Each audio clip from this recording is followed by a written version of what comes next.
Imagine how OIKOS, a house of God, a spiritual family, a spiritual house, a home, could play out today with a community of women, believers on a mission, doing business God's way. And I want you to imagine how a community committed to growing strong in the Lord, finding satisfaction in Him, and boldly sharing Jesus with others can really flourish. Imagine having that same focus, the focus of the women in the early church to make disciples. Imagine a similar place for Christian women entrepreneurs and business owners where you feel you are in a household of believers, part of a family of other women who understand your struggles and want to celebrate your triumphs. Imagine how belonging to OIKOS as a Christian woman entrepreneur can help you build a chosen family where we are all on one mission to impact others, showing them the goodness of God in the marketplace and making disciples. I want you to imagine no more.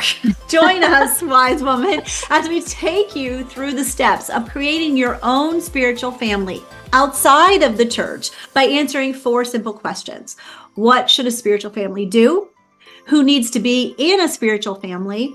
How should a spiritual family be structured? And what's the culture of a spiritual family? I'm DeneenTB.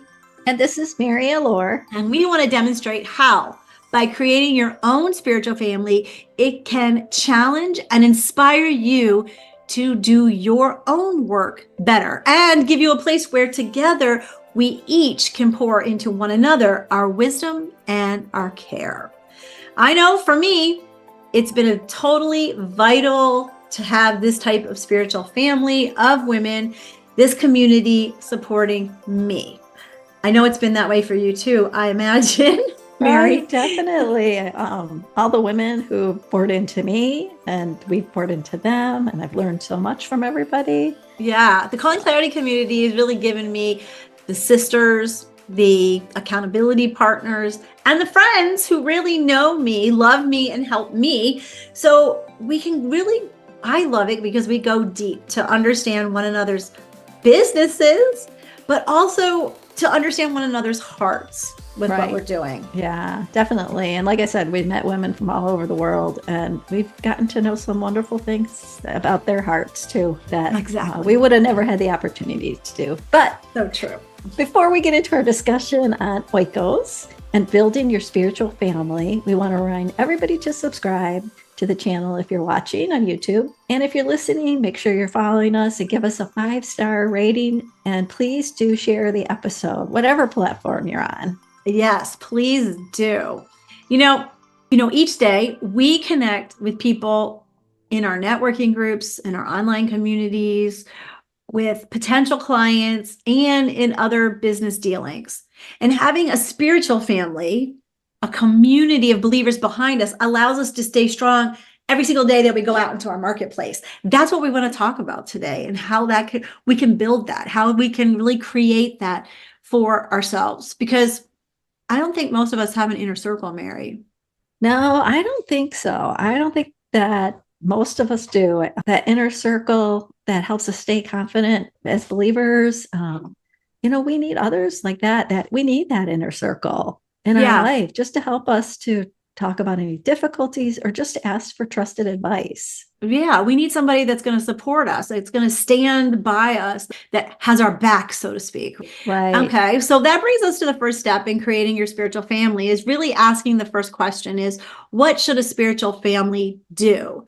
And I think when people think of spiritual family, they think of church community, but we're talking about something really specific of people that have got your back and understand the challenges that you have within having a business. And I think that is the thing. So I wanted to make that differentiation before we answer this question of what should a spiritual family do, because it is different than just being a church member. Right. Definitely. Yeah. I think that because also you have that thing where you specifically apply it to your business. Oh, definitely. Definitely. So there are really some components that we need from a spiritual family.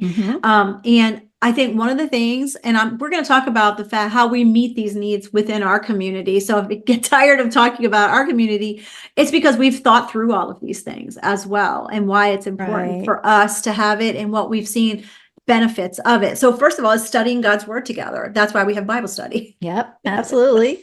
And then, of course, praying together. Yep. Today specifically, we have our prayer request thing up in our private group, and I love that. Yep. I love that. Yep. And we share truth, we share our stories and wisdom, and of course, how to apply it to our lives and businesses. And it's specifically for business, and it's for your whole life too. Like, we have opportunities when we do a mastermind, and it can be about anything. It doesn't have to be about business. Definitely. And I think that getting to know one another on these different levels, whether we're in a Bible study or we're in a mastermind, or we're, discussing a business book, or just having that prayer post and being able to pray for one another right inside the post.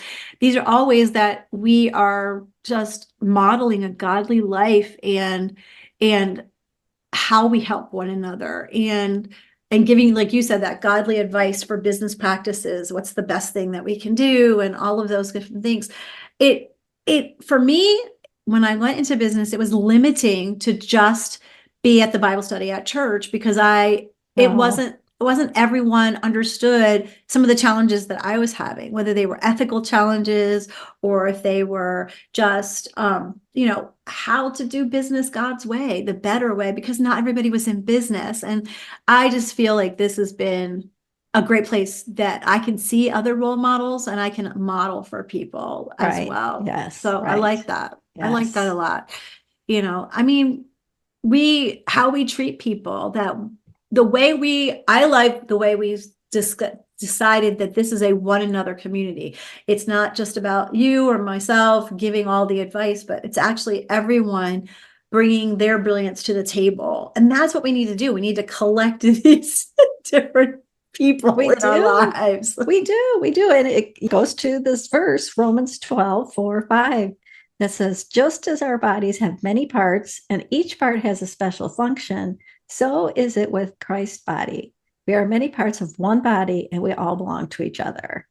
Yeah, this verse really reflects the thought process, how we should be thinking with every member in our spiritual family. Not what can we get out of them, but how are we connecting together? How are we, putting like a puzzle piece? I got my fingers together here, like a puzzle. How do we belong together? How do we complement one another? Right. Because you have this certain skill or characteristic that I don't have, and we can learn from one another. Right. And we can also encourage and support one another, which we need a lot of encouragement, because, it's tough being an entrepreneur. So it's nice to be amongst other Christian entrepreneurs. Right. It helps us continue to look at what does God really want for us, and striving for us to do our best. And we sometimes say, oh, this is good enough. But really, when we're in this community, this spiritual family, we are looking to do better. We're looking to always do what God wants the best for us. So I like that a lot. So that's the first part. That's the first thing we should be really looking for, is what should a spiritual family be able to do for us, and what can we do for them? So that's the first one. Right. Yeah. So the second question, or second step in creating your spiritual family, is to ask this question: is who needs to be in a spiritual family? Now, the best verse for this is Proverbs 27:17, at least when it comes to business. Yeah. As iron sharpens iron, so a friend sharpens a friend. Right? Right. Absolutely. You really need to find those people who will challenge you. Yes. I think that's why it's important to create and build your spiritual family outside the church when you're an entrepreneur. Oh, definitely. Definitely. Because if we don't have challenge, then we stay with the status quo. We get stagnant or stale. And then our business is probably going to go in the opposite direction that we want it to go. Right. Yeah. I think that when we're inside of our church group, we get sometimes the discussions are shallow, or we have shallow relationships.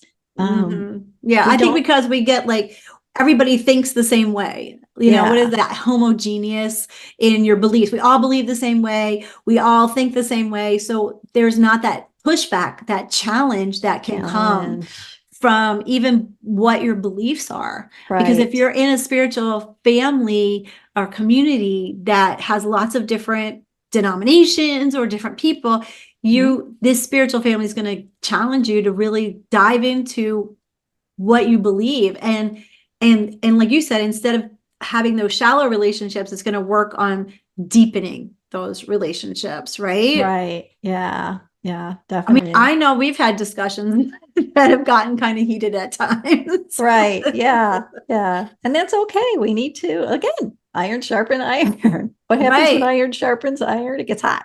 Yeah. And it gets sharper and more discerning. Right. And we need to bring in those other perspectives sometimes, not just for our faith, but also for our businesses, because we can get caught in, well, I've always done it this way, so I'm going to do it that way forever, and not realize that you are just in a comfort zone and you're not going to grow. Your business isn't going to grow. Nothing's going to happen unless somebody kind of challenges you in that. And that's what the spiritual family can really do. I think it's part of our business growth. I also think it's part of our faith growth, that we're always changing, we're always growing. And so it's very dynamic inside of this kind of community, and it doesn't get stale, and we don't all stay in our comfort zones. No, we don't. It's always changing. It's something that's always changing and growing, just like the seasons of the year, just like people enter our world for a season and there's a purpose for it. And then, things change. Yeah. So we can't just be stuck and be comfortable, just spinning our wheel in the same, doing the same thing all the time. So we learn from people. And I remember the lessons that I've learned from people who maybe momentarily in a whole lifetime, feels like a moment that they walked into my life, as well as people who have been with me for years and journeyed with me for decades in my life. And I continue to learn lessons, and God keeps shaping me based on even the dynamics of what those relationships, how they change over time as well. Right. Yes. Yes. As Christian entrepreneurs, we need to surround ourselves with those people who believe in Jesus and who, I think this is really important, who are actively living out the gospel every day.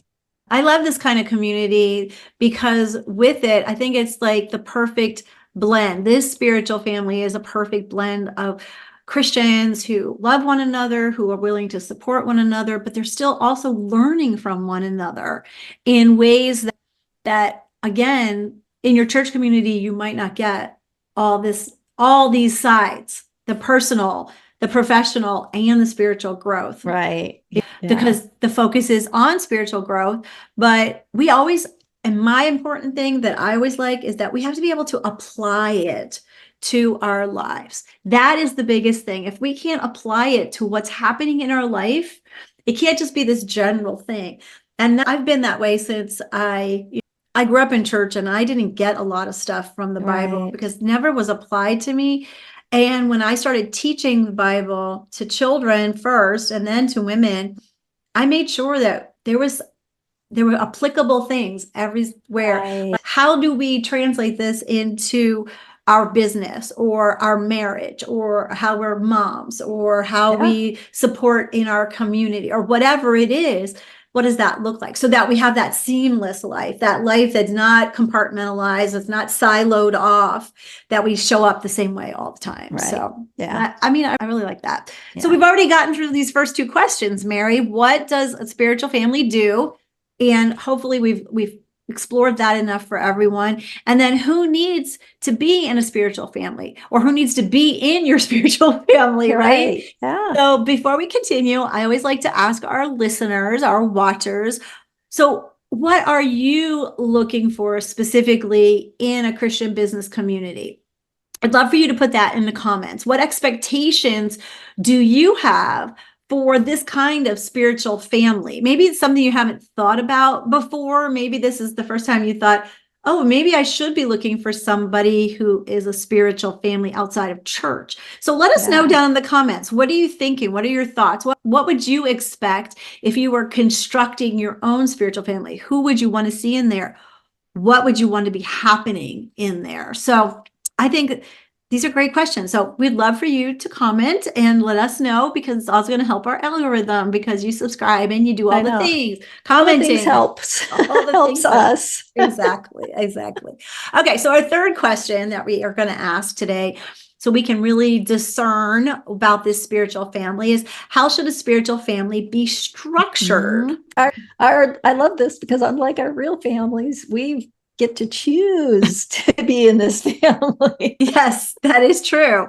I think when you invest in a Christian business community, you should have some expectations, right? You should expect certain things. And maybe the person who's listening has already put in the comments what they expect. But we're going to go through some things of what should the structure look like? Well, first of all, it should have some mature Christians in it, mature believers, right? Yes, shouldn't be a bunch of new believers that are not sure about everything.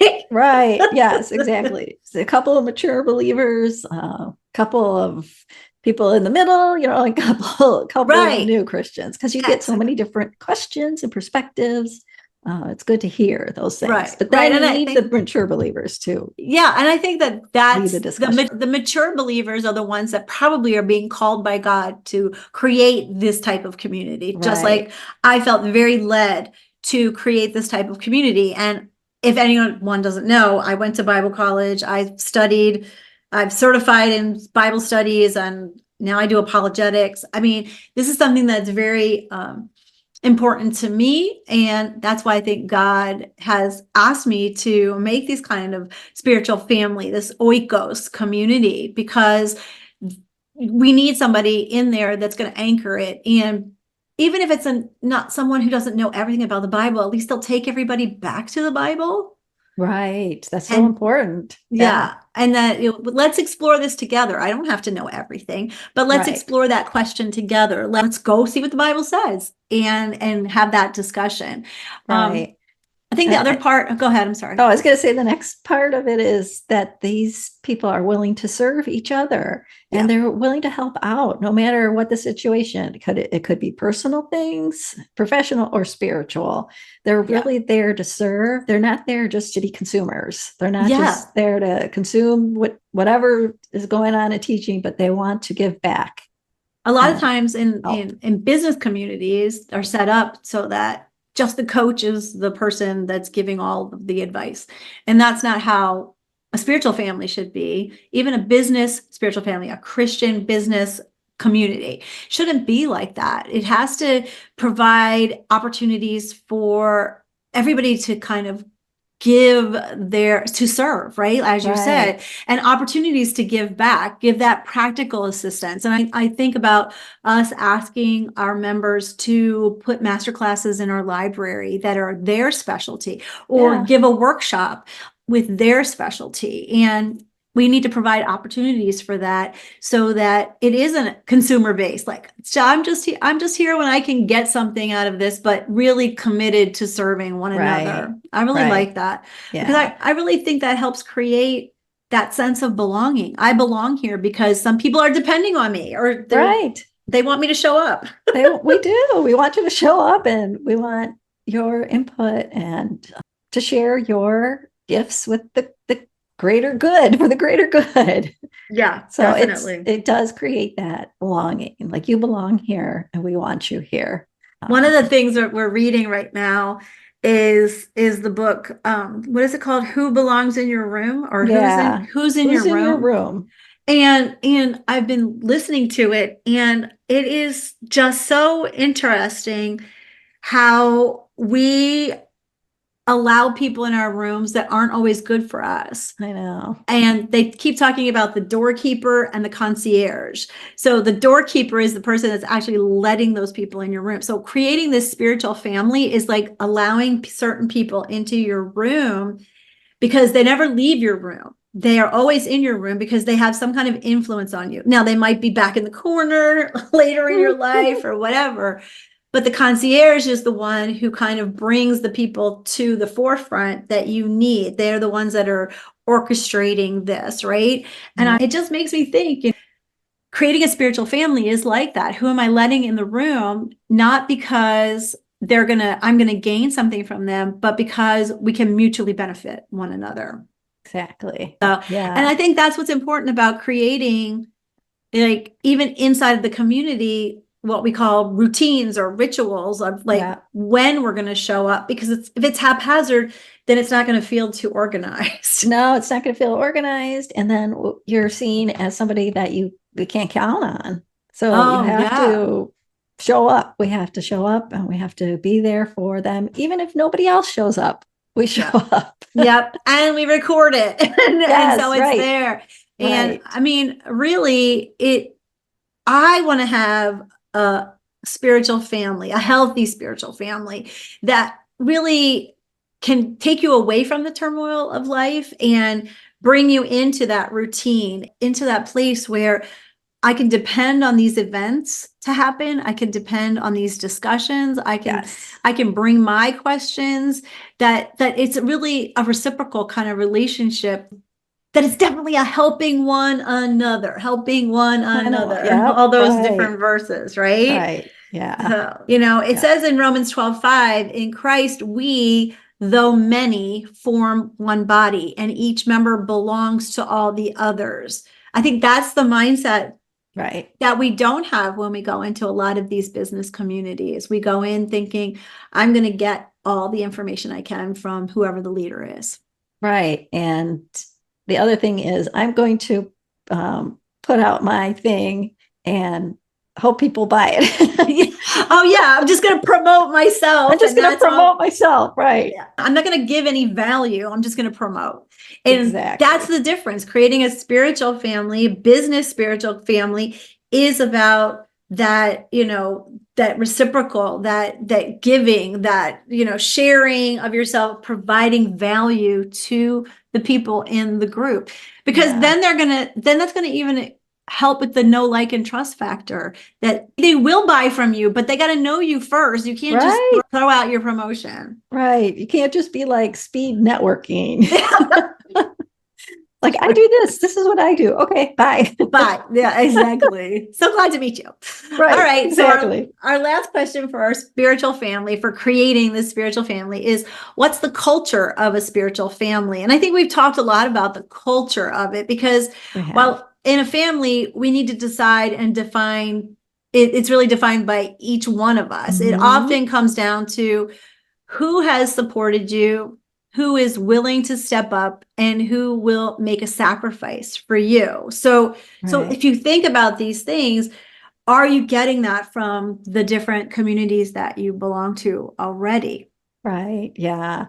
It's like reiterating what you said, a spiritual community who supports, steps up, sacrifices for each other, thus living out true Christianity. That's when you can become a family. Ooh, yeah. I love that. Living out true Christianity. True Christianity, yeah. We don't see that often, even inside of our churches. We don't see that often. And that's what we're striving for in the Call and Clarity community, is to live out those one another verses, and to really be devoted to love, learn, teach, express, whatever all those one another verses are. The culture of a spiritual family should really reflect the core values and beliefs of the members, which is true Christianity, and also provide supportive, nurturing types of environments for each individual to grow, whether it's growing that spiritual way, growing emotionally, growing socially, growing business, all of these things. And we really need to reflect on that. We need to reflect on if that's working for us in our communities, having good communication, collaboration, all of those different things. All of these help to maintain a healthy, vibrant, spiritual community. And we're talking about a spiritual business community here, because we are business women. We are women entrepreneurs. We are women in business, business owners, whatever you want to call yourself.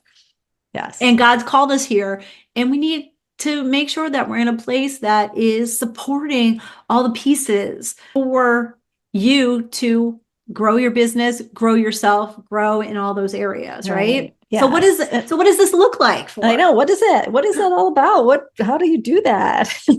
Well, the first thing is acceptance. of everybody who comes into Mhm. the community, everybody, and acceptance, compassion, and empathy. Yeah. It's Yeah. so important again. Well, to think back on some of our previous videos and episodes that we're not judging, we're not Yeah. judging. Yeah. Uh, And we that have a everybody can come welcoming. in, that can come in at any different level. You don't have to be super Christian to come in. Right. You can be a brand Right. new believer. Even if you're not a believer, just know that that's what you're going to Yeah. get when you come Right. in here. Right. We would love Right. for you to come in if you're a pre-believer, as we like to call you, pre-believer, right? Because we also know that there needs to be respect, Yeah. respect in everything that you're doing. And we're committed to your growth. And everyone's committed to helping one another learn things and grow in all kinds of ways. We want to show up, showing you that we're committed to you. And that's, again, why we show up. Every single time we say we're going to show up, we make those structures, those routines, those rituals so that you can depend on it, because Right. it's important. It's really Yes. important. Yes. So I think it's commitment to growth and learning is so important because we don't want people to do the wrong things. We want people to have as much success as they can. And that's why we offer these growth and learning opportunities. So it's so important. Right. It totally is. And even the accountability piece with our co-working and things like that is that we're here to help motivate you too. And I think that comes down to, we are so grateful for you and we want to celebrate you, and we want to. Right. So if you do what you say you are going to do in the accountability time, we got our things Yes. flashing and we're clapping and all those things. But we also respect we want them to come and feel comfortable enough to be vulnerable with us, to be authentic in who God has created them to be.